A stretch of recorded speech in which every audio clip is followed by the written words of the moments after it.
Chavez Medina. I am the nephew of Cesar Chavez, and I'm just getting ready to retire.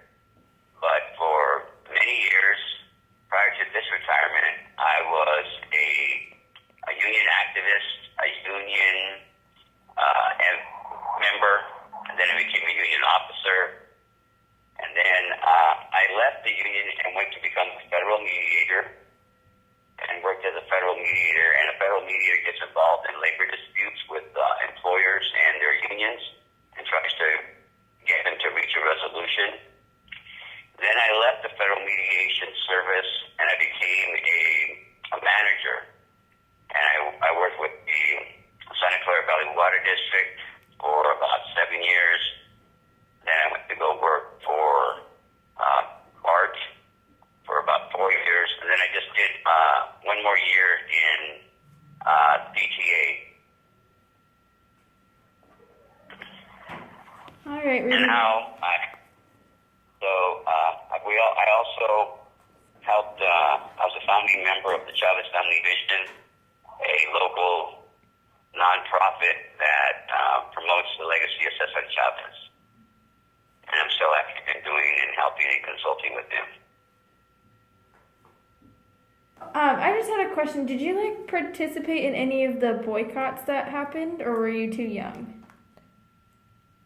I was my first experience with the United Farm Workers was at the age of 11, and I walked along with my other family members I didn't do Delano to Sacramento. I went from Stockton to Sacramento during Easter vacation, and then I participated in a lot of the boycotts by leafleting, picketing, and going to a variety of different events that happened during the early 70s and up to the strawberry boycotts and stuff that's happened recently. So I've been pretty much involved for quite a long time, semi-directly, but then from 1993 to 1995, I worked with the United Farm Workers after Caesar passed, and I was the Northern California regional manager in charge of memberships and contract negotiations. Okay, thank you.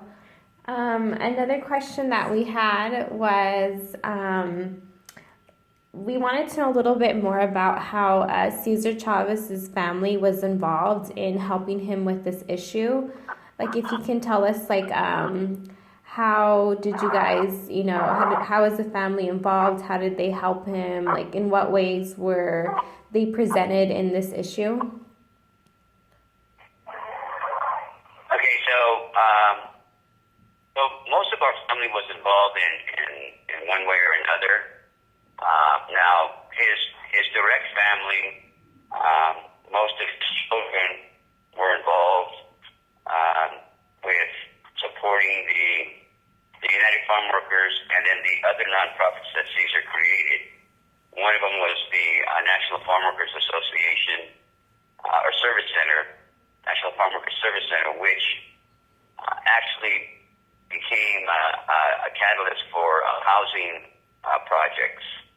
So his son, Paul, was director of that. His other son, Anthony, was up until recently responsible for the UFW radio stations, Radio Campesina, they called it. Okay. And there were a total of 9 different radio stations throughout Texas, Arizona, California, and Washington. He had eight children, and all 8 children were involved in some fashion or form in one of those nonprofits besides just the union. For example, his 2 daughters, Linda and Elizabeth, were part of the accounting department. Anna was a part of the membership department.